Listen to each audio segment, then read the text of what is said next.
To give a brief introduction, so this is Oxford. So the top picture is the Radcliffe camera. It's a beautiful town, beautiful city. It's a university town, a university city. And the bottom picture is my college, actually, the Hartford College.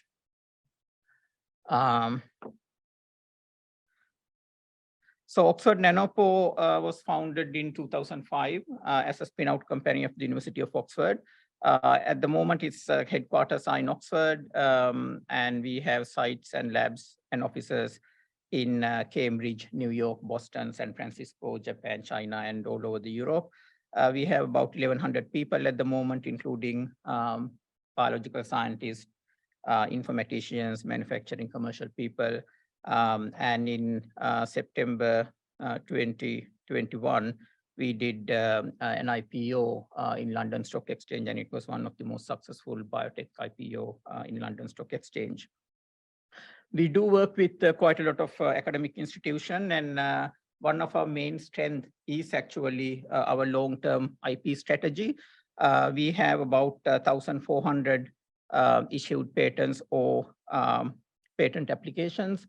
So we work with academic collaborators, we license their IP, and we use those technologies to improve our chemistry. Actually, we have a license some IP from University of Michigan as well.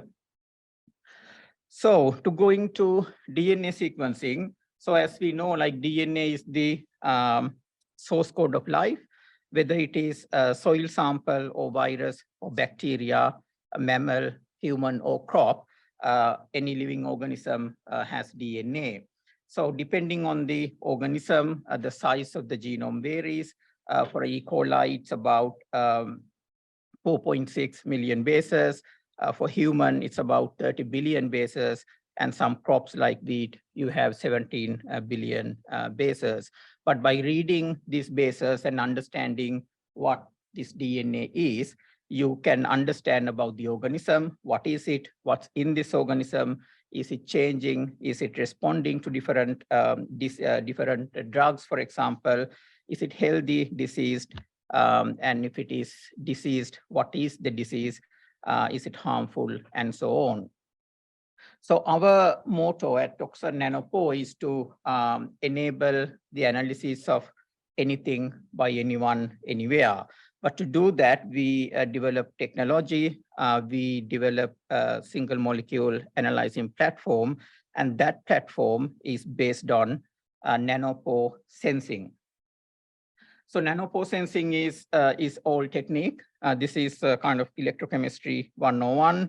So in the left-hand panel, as you can see, if there is a two compartment of salt solutions, and if there's a partition, and you put two electrodes and connect it by a wire, like a battery, you can create conductivity between these two electrodes. And then if you paint, so if you put a hole in the middle of the partition, then you can see electricity going through. But if you seal the hole with a lipid bilayer, then you see you stop passing the current through. So then what we do is we put these little biological nanopores into the solution, and they will go and punch a hole in this membrane. And then you can see again, electricity is passing through this hole, and this electricity, this current, you can measure using this electric equipment. So on the right-hand side panel, you can see the number one is when there is no block in the nanopore. So you can see the current is passing through, and you can see the open pore current level. And in panel two, when there is a molecule blocking this channel, you will see the block in the current signal underneath. So it's like a water flowing through a pipe. If you block the pipe with a molecule, with some object, it will block the passage of water. And then depending on the size of the block, you will see different signature, different blocking patterns. And this changes with the size of the molecule as well as the other properties like charge and so on. So this is the basic principle of nanopore sensing. And then two professors, Professor Dan Brenton from Harvard on the left, and then Daniel Brenton from David Deamer from UCSC, thought that this method can be used for DNA sequencing. So in 1989, this is the notebook of David Deamer. He wrote down thinking that this might be a possible way to sequence DNA. So if you pass a DNA strand through these tiny holes and measure the current signature, you might see a difference between the bases. So then 2 years, 2 years later, when Professor Brenton visited UCSC, they have discussed this and they have started some work. And then Professor Mark Akerson joined the team sometime later. He developed some motor proteins that you can control the movement of the DNA through the pore. And then Professor Hagan Bailey from Oxford, in the meantime, developed all these nanopores and nanopore engineering. And then this team put all these things together to develop this nanopore sensing technology. And then Hagan Bailey started the company in 2005 with our CEO, Gordon Sanghera, and Spike Wilcox, our Chief Business Officer. So in nanopore sequencing, this is how it works. So we have a polymeric membrane that we synthesize. It's a very stable polymeric membrane. It's a copolymeric membrane with 3 components. And then we use a heavily engineered biological nanopore. So we put the pore in the membrane to make a hole.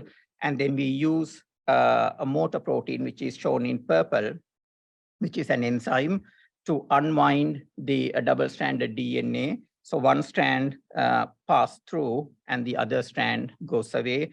And when this strand passes through the pore, it disturbs the ion passage through this channel.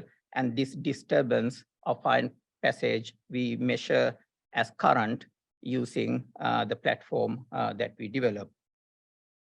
So we then underneath, you can see different chips, or what we call different flow cells.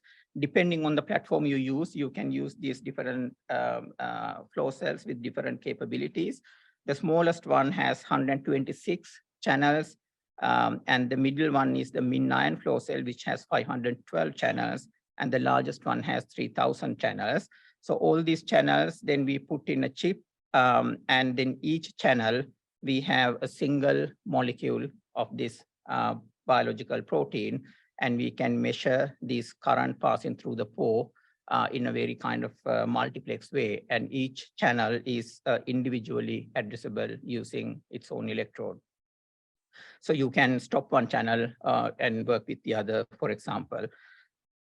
So this is our range of platforms. The largest one is called PromethION. It's a very high-end platform developed for kind of population genetics, sort of human genetics sort of applications. Next one is the GridION. GridION is still have huge capacity, but not as much as the PromethION. And then smaller ones, the middle one is the MinION and the range of flow cells that we use for MinION.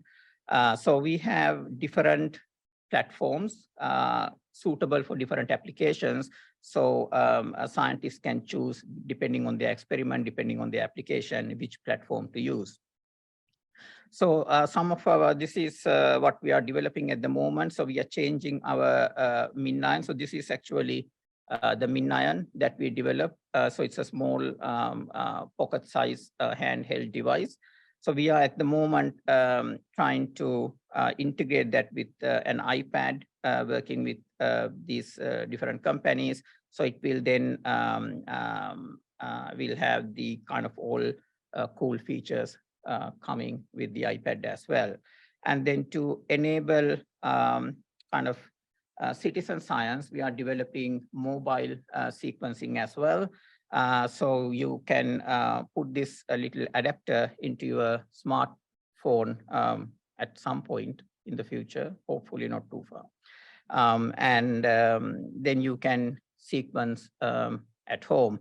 And the other devices are called kind of Pebble. And again, these are in active development in R&D at the moment. So in nanopore sequencing, so you first prepare the sample. It can be from blood or saliva or from media culture or whatever your sample source is. You extract DNA, and then you there are kits available to prepare the library, or you can do it using automated solutions as well. So we are working with companies like Hamilton, TK, and Pendorf, and they all now have nanopore sequencing compatible automated solutions as well, robotic sample preparation solutions. And then you choose whatever the platform you want to use, depending on your application, whether it is a MinION or a GridION or a PromethION, and then you just run the experiment and analyze data, and the data analysis is real time. So Oxford Nanopore is it's enabled to see the full biology. So you can do SNP and indels, you can do methylation very accurately, and you can do structural variations, phasing, and assembly. And a lot of people think about Oxford Nanopore as a long read sequencing company, which is true. We can do the longest sequencing that has been sequenced so far, like it's about 4.6 million bases. But we can also do short read sequencing as well. So we can do anything in between 20 bases to 4.6 million bases. If you can get longer DNA, you can even do longer than 4.6. So there's no limit to the pore. So whatever you put in will be read. Limitations actually in the kind of sample preparation to get the right size DNA fragments. And so, as I said before, like it's scaled to fit your needs. You can use small versions or high-end versions that you will get much better output.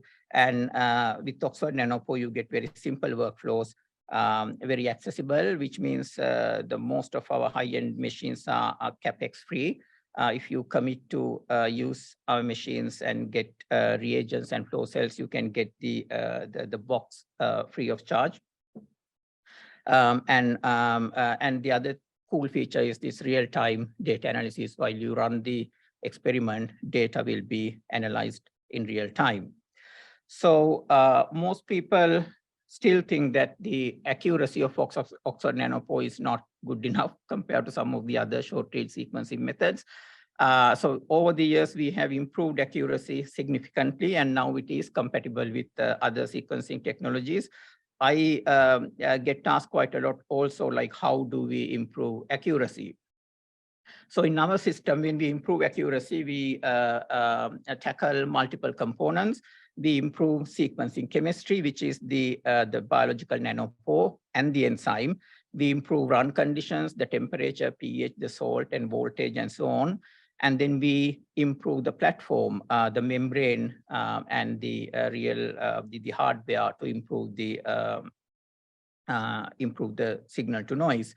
And then you get when you get the signal will be base called or convert into the sequence using these data analysis tools. And then we also improve this software architecture for model training, which improves accuracy significantly.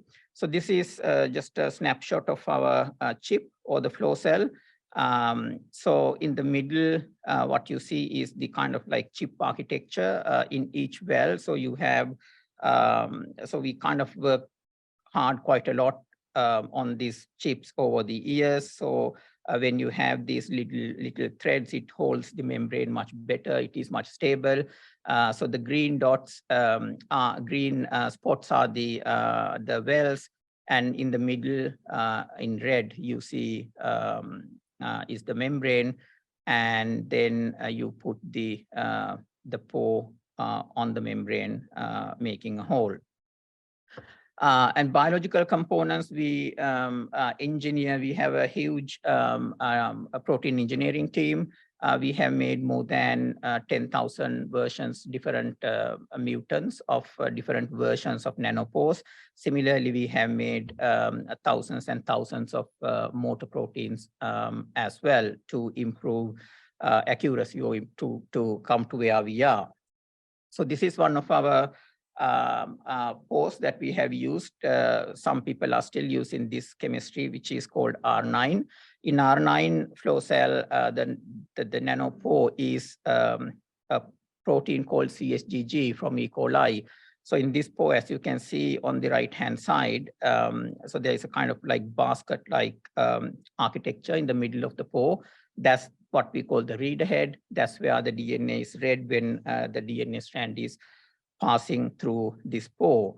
This pore is really nice when you have a mixed sequence like ATCG in a mix within a mixed sequence. But when you have a homopolymeric region, for example, long stretch of T's or A's or G's, this pore struggle a little bit to read these homopolymers, especially when the homopolymer region is longer than the region that can fit within the reader head. Which means sometimes you will see at the edge of the homopolymeric region, which is on the red, within the red box, you can see at the edges, you will see some deletions. So instead of calling it 10 bases, you might call it 9 or 8, which is kind of inaccuracy coming from a homopolymer region, what we call the homopolymer problem.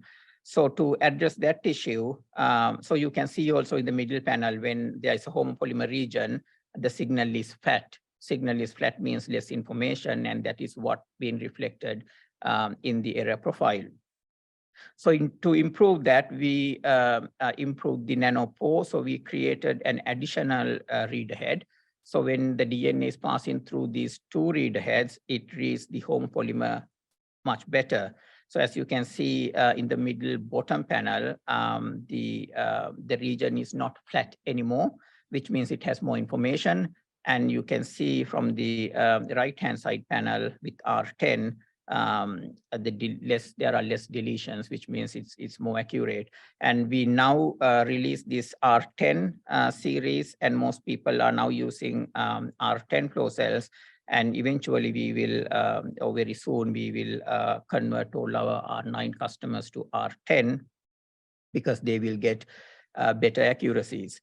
So when you talk about accuracy, there are two things. One thing is single read accuracy, which means like each read passed through the pore can be read as one molecule, and you can get the accuracy for that.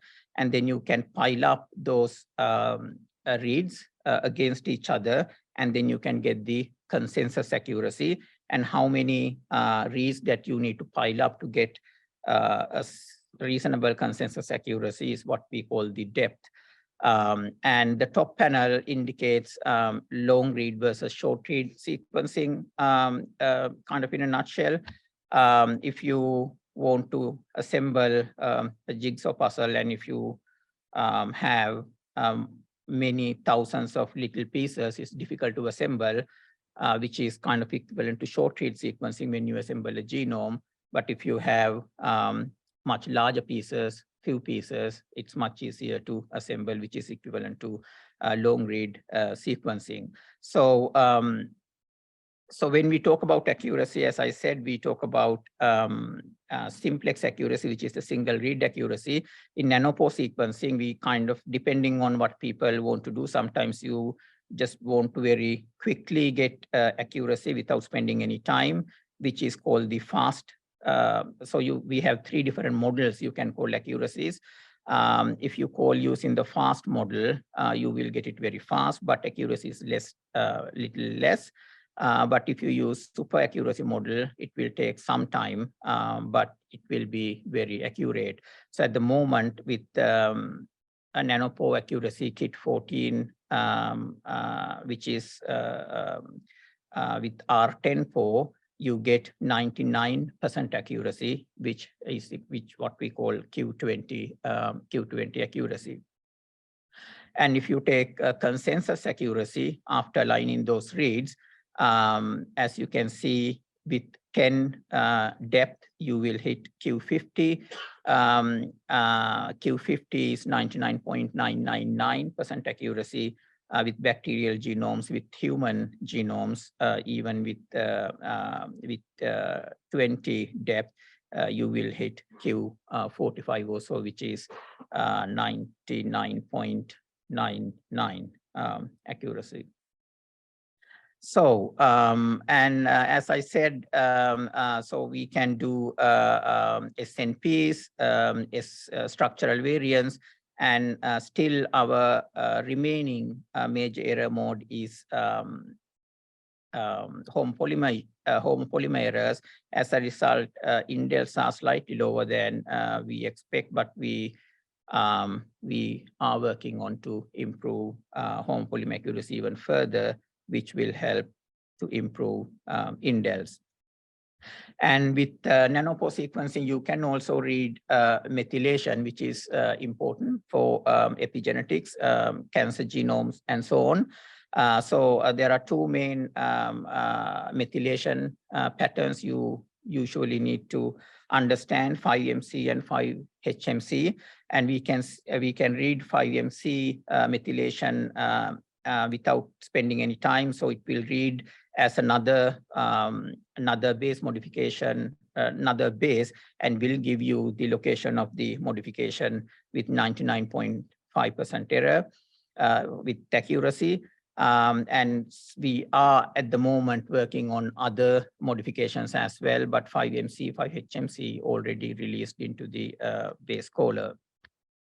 And adaptive sampling is another important feature of nanopore sequencing. With adaptive sampling, you don't, if you know a specific region that you want to sequence, for example, when you do cancer research, you want to only sequence a specific cancer panel. So rather than wasting your precious time and also money on sequencing non-interested region, you can give the region of your interest into our system, and then during the experiment, as I said, it is real-time base calling. So while it is running, while you run the experiment, if it reads a region of the DNA that you are not interested in, the PO will automatically eject that sequence and capture the next strand. And if it is the right sequence, it will sequence that rather than ejecting. So by doing so, you can enrich the region that you want to sequence quite nicely. This is one example. So as you can see in the bottom middle panel is the unwanted region, is not reading that region, but the two other genes that you are interested in this case, it's BRCA1 and BRCA2. You can see, you can specifically read those regions very nicely.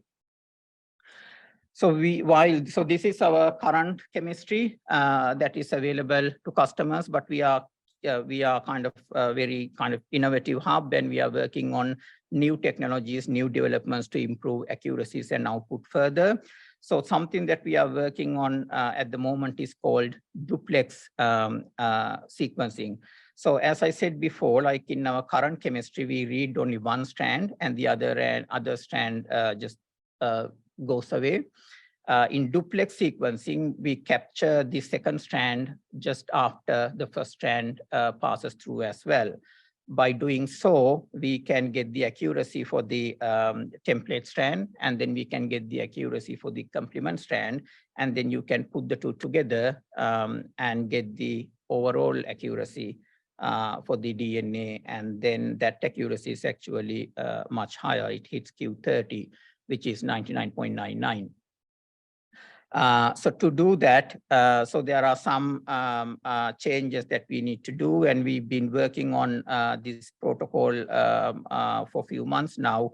And the first two bars in this panel is kind of last summer. So the blue boxes are the amount of duplex data you get in one experiment. It was in less than 40%, but now, like, we are getting by December last year, we were getting about 80% of data we can collect as duplex. So we are trying to improve that further, which means, like, when you run the experiment, you will see 70–80% data in very, very high accuracy. The rest will be Q20, but if you get duplex yield, it will be Q30.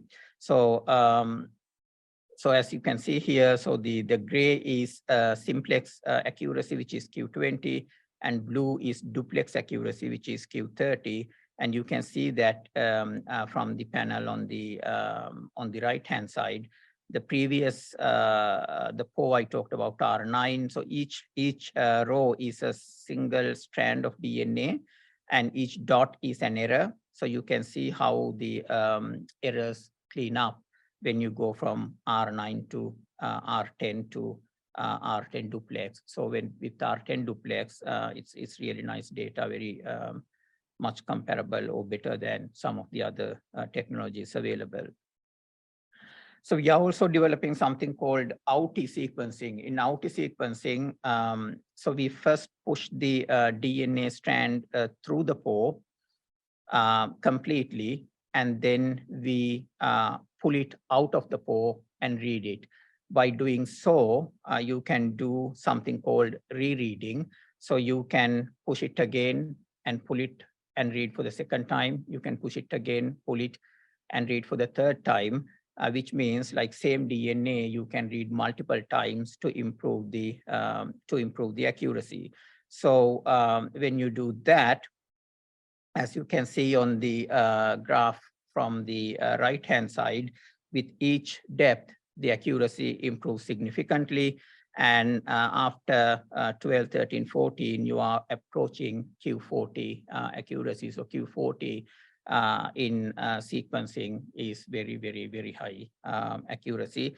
And this will also enable catching very, very rare molecules in your sequencing. In this particular example, we mixed one mutant of a DNA with its wild type in different combination. So this, in the middle graph, it's we mixed in ratios of like 10, 100, and 1,000. So as you can see, the spike in frequency is correlate very well with the detection frequency. Even after mixing 1 in 1,000, you can detect this one molecule very accurately with very high accuracy, like 80% of data is above Q30, which is quite high accuracy. And by doing so, you can actually catch a very rare molecule in blood disorders and things like that. So it's basically catching a needle in a haystack in sequencing terms. So that's all about how we improve accuracy. And then we also working on quite a lot to improve the output that you get in a single flow cell. One way we do it is improving the speed of the enzyme that we use. In our current system, we pass the DNA strand at 400 bases per second, but we can improve the speed to 800 or 1,000, which means you get much, much more data. So we are working on these chemistries as well. So direct RNA is one of the other key feature of nanopore sequencing. Only Oxford Nanopore can read RNA directly. In all other technologies, if you want to do RNA sequencing, you need to convert RNA into cDNA. By doing so, you lose all the methylation and epigenetics information. If you can read the RNA strand directly, then you can retain all that information, which will be very valuable for detecting diseases and so on. So we have not been improving RNA for a long time. I mean, it's a simple protocol as well, like it takes an hour or so for the sample preparation.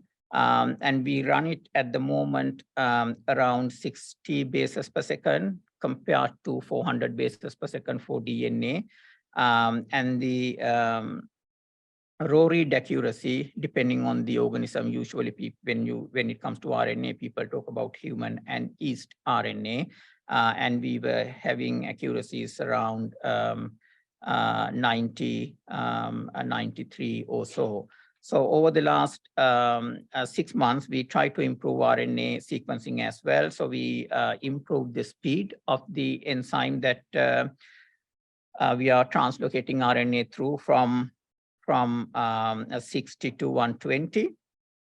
And we also improved the sensitivity of the RNA sequencing chemistry, which means you can use less input material. So in gray is the output you get from our previous chemistry. So either 50 nanogram or 500 nanogram. And in the y-axis is the number of millions of reads you get. And in blue is new chemistry. And you can see that with 50 nanogram of new chemistry is almost equivalent to 500 nanogram of the previous chemistry, which means the sensitivity has now been improved by 10 times. And also the accuracy overall improved to about 96, 97%. So this is in beta testing at the moment. So we will release this direct RNA sequencing chemistry very soon. And we are also working on RNA modifications detection directly. And some of the big RNA vaccine companies, for example, want to use these methods to QC their vaccine production as well. And switching gears a little bit, so another important feature of nanopore sequencing I'm going to talk about is protein sequencing. So as I said, nanopore sequencing is what we develop in Oxford Nanopore is a platform, and that is a very modular platform. We can easily take a pore out from DNA sequencing and put a new pore in for different application, like we do with RNA sequencing. Is a new pore, new enzyme, but you don't have to redesign the entire system from the beginning. It's a very modular system. Likewise, we are now trying to do protein sequencing as well.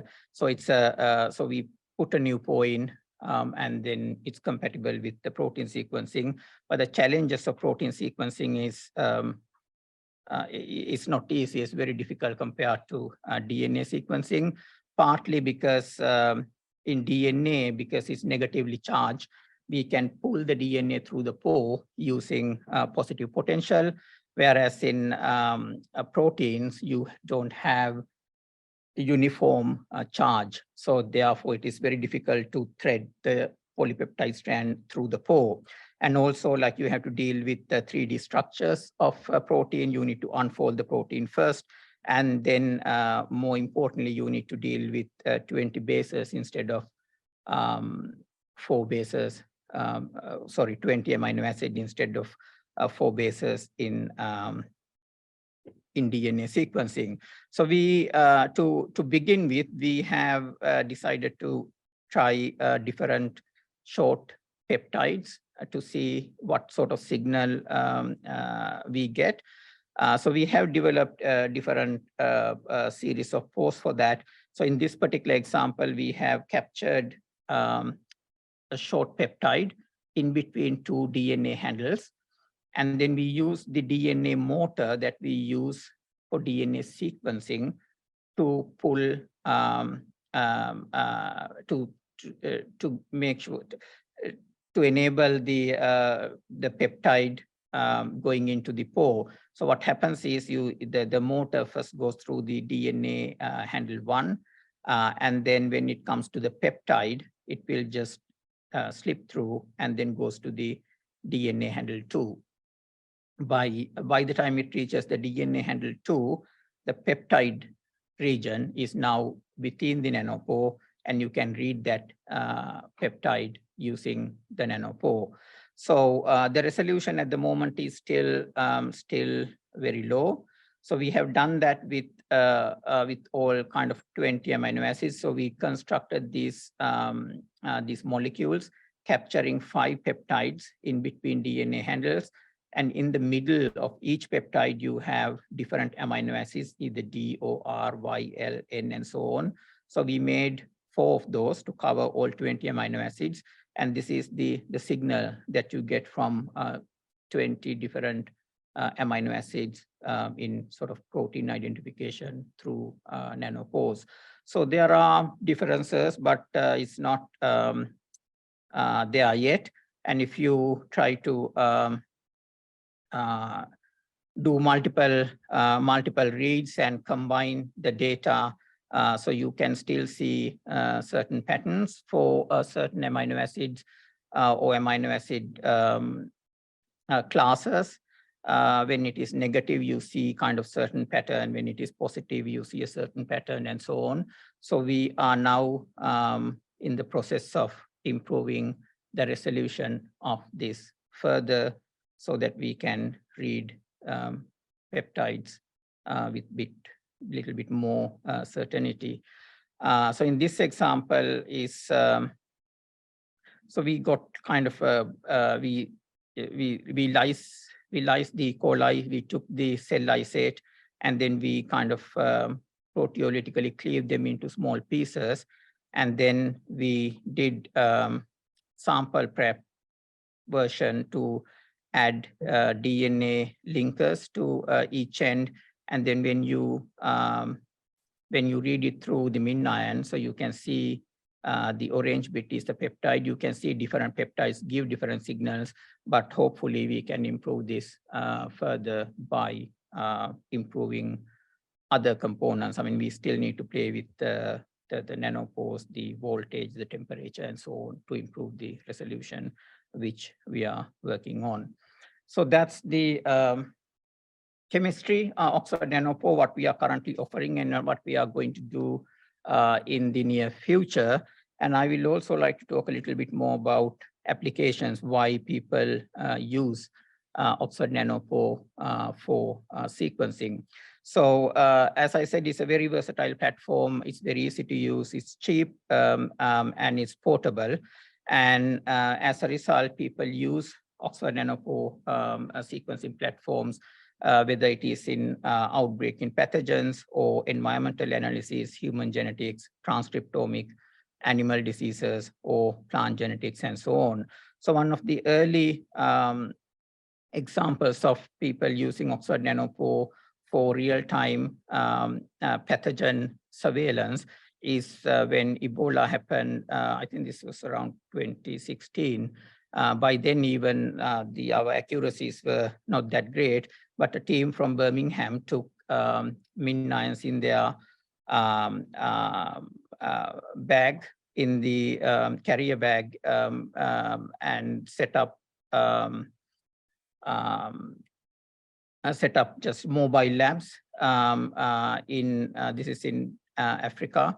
And within hours, they started sequencing, and within hours, again, they got really good data to see which Ebola variant spreading in which region and so on.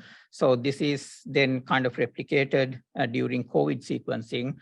More than 1 million SARS-CoV-2 genomes in the database are actually coming from nanopore sequencing. When China went to lockdown, Chinese CDC immediately started using nanopore sequencing, and then at one point, all the Chinese CDCs were doing sequencing using Oxford Nanopore technology, and then it kind of spread it across the world, and very quickly, more than 100 countries were using nanopore sequencing for COVID surveillance.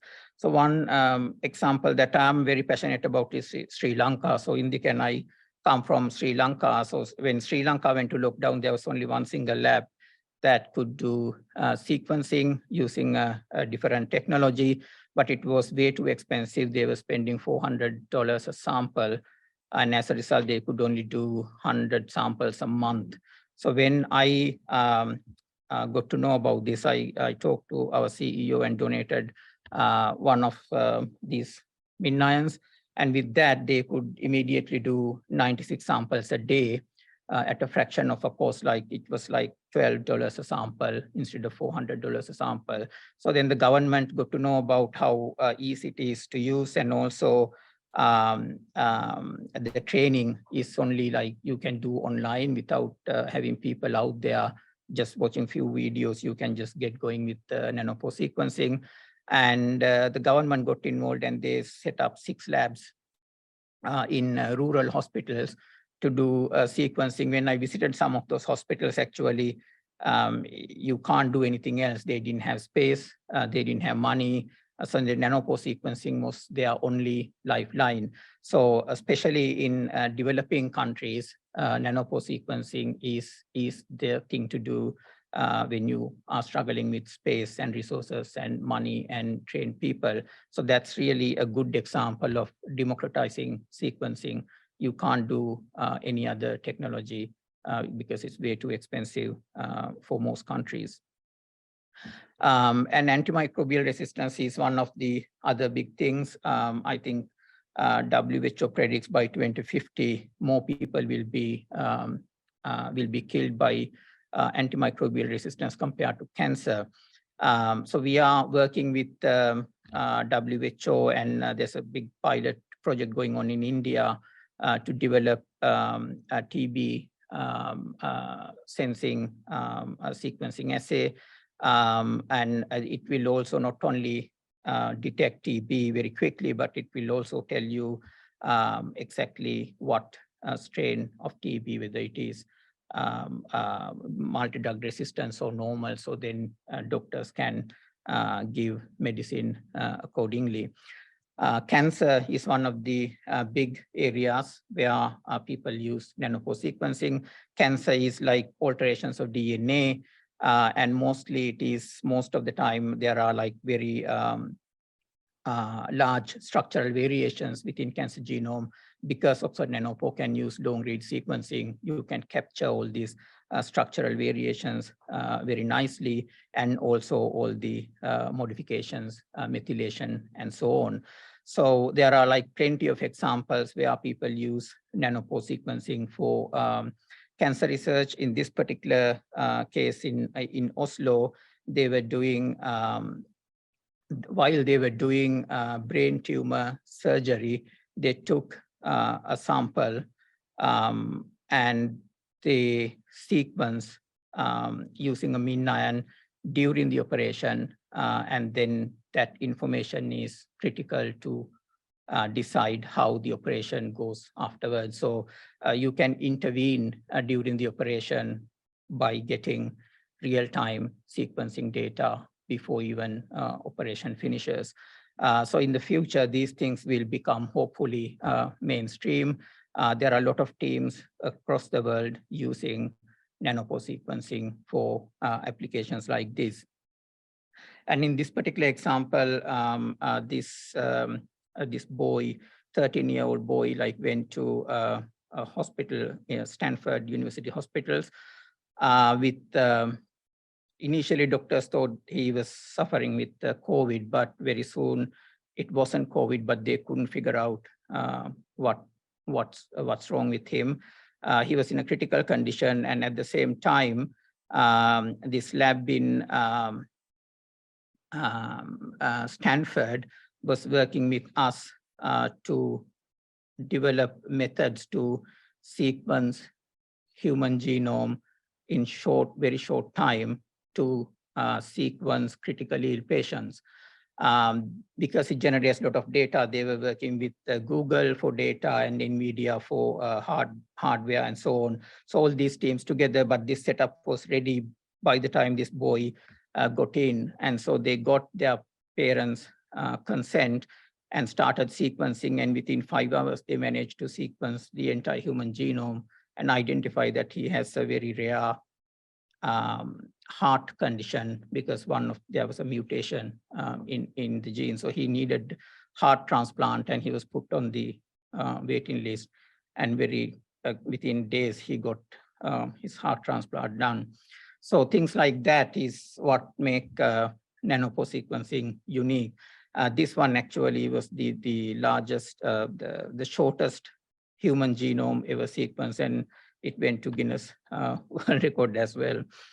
And now a lot of people now just like start using nanopore sequencing for large population genetics projects as well.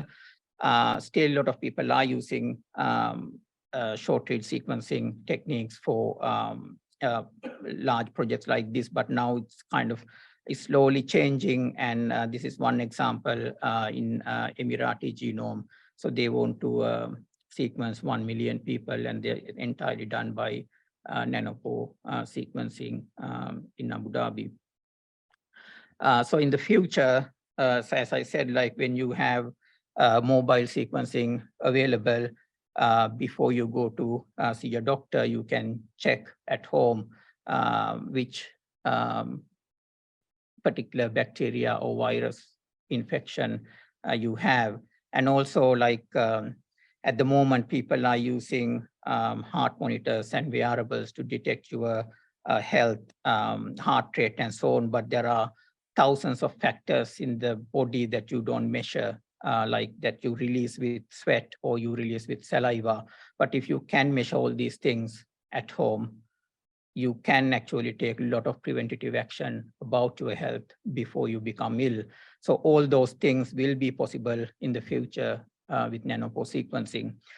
So not only in medicine and health, but in agriculture and wastewater monitoring and environmental analysis, people are using nanopore sequencing in the field. In this particular example, it's about cassava, I think this is West Sahara, about apparently 800 million people not only live on cassava as their main food source, but their main income is the income coming from these cassava plantations. So there was a viral infection that killed the entire cassava plantations. So a team from Oxford Nanopore went with some professors from a few different universities, and they sequenced these cassava plantation in the field to identify exactly which virus infection they have. And then the government got involved, gave them this resistant, viral resistant crops. And the next year, the yield was super high. And also NASA took MinION to space to sequence in space. This is the first time ever sequencing being done in space. Main idea is actually to monitor kind of health of astronauts. Again, if you get ill in space, you have to describe your symptoms to doctors on Earth. But if you have a MinION on board, you can just take a sample sequence and say, I have this virus, this bacteria, or they can get very specific personalized medicine. And also, obviously, they want to test extraterrestrial DNA if there's any. So this ORG1 program is one program that we are very proud of. So to sequence endangered IUCN endangered species, we give reagents free for those who are familiar with nanopore sequencing, those who have machines already in their labs. If they want to sequence endangered species, we provide them with free reagents and kits as well. So I said at the beginning, our mission is to sequence anything, anyone, by anywhere, which is really democratizing sequencing. And it is actually already being achieved. People do sequence different samples using nanopore sequencing all over the world, in the field, in jungles, in Arctic, Antarctic, deep sea, and in space. So it's a very versatile platform. You can use different machines, whether it is PromethION, GridION, or MinION, depending on the number of pores you want. And you can use you can choose the speed you want with the different kits. And depending on the experiment, you can choose your runtime, fragment length, whether you want a short read or whether you use ultra long read, and whether you can multiplex or not. And you can get different versions of accuracies as well. So all these things are very tunable, and by doing so, you can see the biology in full scale with SNPs, methylation, structural variation, phasing, and assembling, and so on. And just using one platform, you can do not only genomics, transcriptomics, but hopefully we will do proteomics as well. And people, we are actually working with different academic groups. As I said, we are a platform company. We can easily switch the chemistry. A lot of researchers now want to use our platform for sugar sequencing. So that's glycomics, and then detect different metabolites, that's metabolomics. So all those things possible with one platform, which means you can see biology in full color. So that's.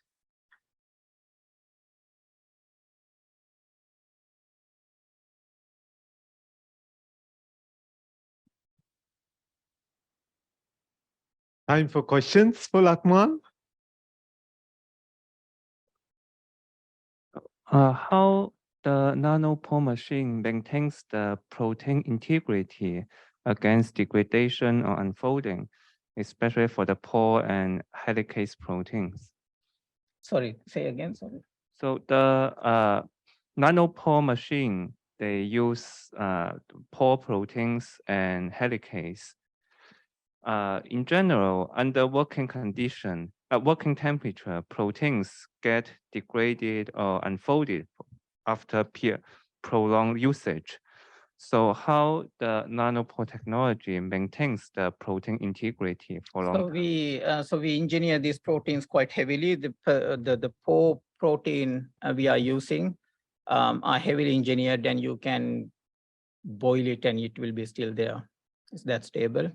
The enzymes, we have engineered to improve the stability and the condition we use, because enzyme, the pore will be there throughout the entire experiment. Like if it is for 72 hours, it will be there.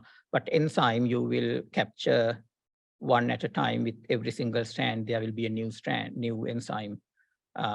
So enzyme will not be there for the entire time. So it is fine.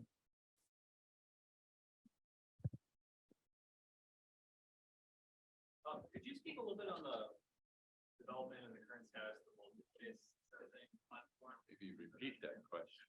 Oh, I will give it to him. Yeah. Yeah. So voltage sensing platform is a way to improve the runtime, because in our current flow cell, so there is a defined volume under the membrane in each channel. And as a result, so there's some chemistry there, and during the run, so this chemistry in these wells deplete. So as a result, we cannot run more than, like, say, 72 hours. But the voltage sensing platform kind of addresses that issue, making the volume underneath the membrane much larger. It's a common chamber. And by doing so, you can run it much longer. So that is in active development. And then the other question I had was, are you guys working on flow cell sample prep, and things like on flow cell library prep or amplification, where you can truly kind of spit in one end and Yes. sequence within? So we do develop. We are developing a new flow cell with which you can do sequencing without having a lab at all to do the sample preparation. So idea is, so you like COVID, like you take a swab either from the cheek or from saliva, and then you can put this swab directly into the flow cell, and you just like open a lid and put the swab and close the lid, and there's a layer of gel that has a different electrode. So it goes through electrophoresis and then transfer DNA from top flow cell to the bottom flow cell, which will be then captured by an enzyme for sequencing. Yeah, thank you so much for the wonderful talk. I have two questions about the speed and also the data. Well, about the speed, well, I think in the first decade of the century, I think your supervisors and many other faculty spend a lot of time to find an optimal speed to balance the yield and also the data accuracy. 300 to 400 base pair per second would be, it sounds the wonderful balance of that. But now the company is going to increase from 400 base pair per second to 800. So can the machine maintain the reasonable accuracy? And that's my second question is the data storage. Well, when we run a direct RNA sequencing, a single MinION direct RNA would generate about a few hundred gigabytes per RNA-seq data.